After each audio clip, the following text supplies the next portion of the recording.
नमस्कार, जय गजानन. तुमच्या सगळ्यांचं आपल्या चॅनलमध्ये खूप खूप स्वागत आहे. श्री गजानन महाराजांची आपण जेव्हा पूजा करतो, भक्ती करतो, त्यावेळी आपल्याला महाराज जिकडे तिकडे आपल्याला महाराजच दिसतात. म्हणजे आपण म्हणतो ना की जिकडे पाहावे तिकडे तू दिसती नाही ना, तशीच आपली अवस्था होते. त्यासोबतच आपण असा प्रयत्नही करतो की महाराजच आपल्याला सगळीकडे दिसायला हवे. जेव्हा आपण श्री गजानन महाराजांच्या भक्तीमध्ये अतिशय अखंड बुडून गेलो असतो, तेव्हा आपल्याला आपल्या देवघरामध्ये आपण श्री गजानन महाराजांची मूर्ती फोटो ठेवतो.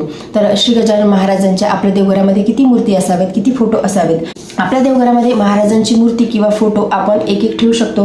महाराज आपल्याला आवडतात म्हणून खूप अशा मूर्ती देवघरामध्ये ठेवू नये किंवा खूप असे फोटो श्री गजानन महाराजांचे देवघरामध्ये ठेवू नये.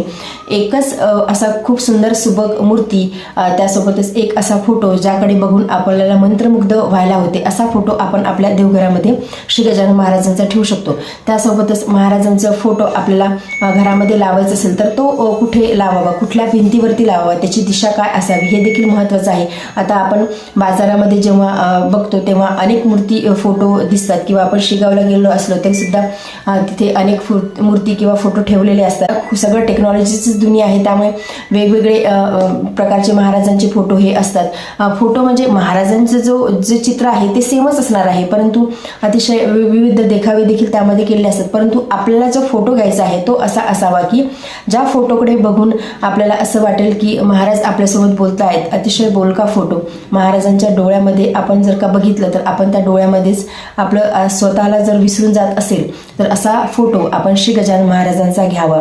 अशा फोटोला आपण पहिले प्रिफरन्स द्यावा. आणि महाराजांचं जो चित्र आहे म्हणजे ते आपण जर का महाराजांच्या जे फोटो बघितले जुने जेव्हा महाराज होते, तर प्रत्येक फोटोमध्ये महाराज हे वेगवेगळेच दिसतात. महाराजांची छबी ही प्रत्येक फोटोमध्ये वेगवेगळी असते. महाराज ॲज इट इज कुठल्याच फोटोमध्ये दिसत नाहीत. नेटवर देखील हे फोटो खूप उपलब्ध आहेत, ते तुम्ही बघू शकता की महाराज हे कुठल्याच फोटोमध्ये एकसारखे दिसत नाही. किंवा माझ्याजवळचा जो ग्रंथ आहे त्या ग्रंथामध्ये पूर्ण महाराजांचे ब्लॅक अँड व्हाईट फोटो आहेत, ते देखील खूप वेगवेगळे आहेत. महाराज एकसारखे कुठल्याच फोटोमध्ये दिसत नाही. परंतु आता जे महाराजांचे फोटो आहेत ते जवळपास सगळे एकसारखेच असतात, म्हणजे त्याची प्रिंट ही सगळीकडे काढलेली असते. परंतु त्यामध्ये देखील अतिशय बोलका, मनाला मंत्रमुग्ध करणारा जो फोटो आहे तो फोटो आपण महाराजांचा घ्यावा. आणि आपल्या घरामध्ये आणल्याच्या नंतर आपण तो जो फोटो आहे तो आपण भिंतीवरती लावत असतो, परंतु जी भिंत आहे ती पूर्वेची असावी किंवा पश्चिमेची असावी, या दोन दिशांनाच आपण महाराजांचा फोटो लावावा. महाराजांचा फोटो जो आहे तो उत्तरेला लावू नये किंवा दक्षिण दिशेला देखील लावू नये. उत्तरेला जर का लावला तर तो त्याचं जे मुख आहे, त्याचं जे तोंड आहे ते दक्षिण दिशेलाच होते. त्यामुळे अशा ठिकाणी देखील महाराजांचा फोटो हा लावायचा नसतो. उत्तर दिशेला लावू नका आणि दक्षिण दिशेला देखील लावू नका. आपण कुठली शुभ तिथी असेल, समजा प्रगट दिन असेल किंवा गुरुपौर्णिमा असेल किंवा कुठलीही शुभ तिथी ज्या दिवशी आपण महाराजांची पूजा करतो, तो जो हार आहे तो हार फोटोला तसाच राहतो. तर तो हार आपल्याला तसाच ठेवायचा नाही. सुकलेला हार महाराजांच्या फोटोवरती कधीच ठेवू नका.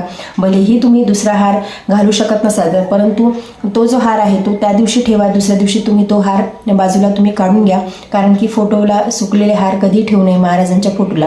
आणि महाराजांचा जो फोटो आहे तो आपण पुसून देखील घ्यायला हवा. म्हणजे आपण भिंतीला तर महाराजांचा फोटो अतिशय म्हणजे आवडीने लावतो, परंतु आपण त्या फोटोची काळजी घ्यायची देखील विसरतो. तर आपण हे नेहमी करता लक्षात ठेवावं की महाराजांचा जो फोटो आहे किंवा मूर्ती आहे, मूर्तीला स्नान तर आपण रोज घालतो, परंतु फोटो देखील मूर्ती आहे, फोटो आहे, मूर्तीला आपण स्नान घालतो रोज देवपूजा जेव्हा करतो, परंतु फोटोला देखील आपण स्वच्छ पुसून घ्यावं. कारण की आपण महाराजांना जड कधीच समजू नये. महाराज हे चैतन्य आहेत हे समजावं आणि फोटोला देखील आपण पुसून घेत राहावं. भलेही समजा तुमच्याकडून रोज झालं नाही तर ॲटलिस्ट आठवड्यातून एक वेळ किंवा 2 दिवस तरी आठवड्यातून तुम्ही फोटो पुसून घेण्याचा नक्की प्रयत्न करावा. कारण की फोटोवरती देखील धूळ बसते. त्यामुळे घरात आपण देवदेवतांचे फोटो आणतो आहोत, लावतो आहोत, त्याचं पावित्र्य देखील आपण पाळलं पाहिजे. पावित्र्य त्याचं भंग व्हायला नको. त्यामुळे फोटो देखील तुम्ही पुसून घ्या. समजा आता स्त्रियांना जर का चालत वगैरे नसेल तर मग घरातले इतर मंडळी कोणी देखील फोटो स्वच्छ पुसून घेऊ शकतात.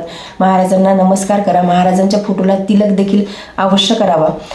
तिलक तुम्ही एक वेळ महाराजांच्या फोटोला तिलक करून बघा. उभा जो आपण टिळा लावत असतो तसा टिळा तुम्ही लावा, त्यावरती अक्षर लावून बघा. खरंच खूप सुंदर छान प्रसन्न महाराजांचा फोटो जो आहे तो अतिशय प्रसन्न वाटते. त्यामुळे महाराजांच्या फोटोला तिलक देखील अवश्य करावा. तर या पद्धतीने आपल्याला श्री गजानन महाराजांची मूर्ती फोटोची काळजी घ्यायची आहे. आपण महाराजांचे भक्त आहोत, त्यामुळे महाराजांना कधीच जड समजू नका. महाराज हे चैतन्य आहेत.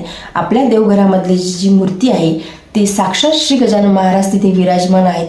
आपल्या घरातला जो फोटो आहे साक्षात श्री गजानन महाराज तिथे विराजमान आहेत हे समजूनच महाराजांची भक्ती पूजा करा. बघा तुम्ही महाराज नक्कीच एक दिवस प्रसन्न होतील. महाराज तुमच्या स्वप्नामध्ये येऊन देखील तुम्हाला दर्शन देतील. तर आजच्या व्हिडिओमध्ये एवढंच. व्हिडिओ जर तुम्हाला आवडला असेल तर व्हिडिओ लाईक करा.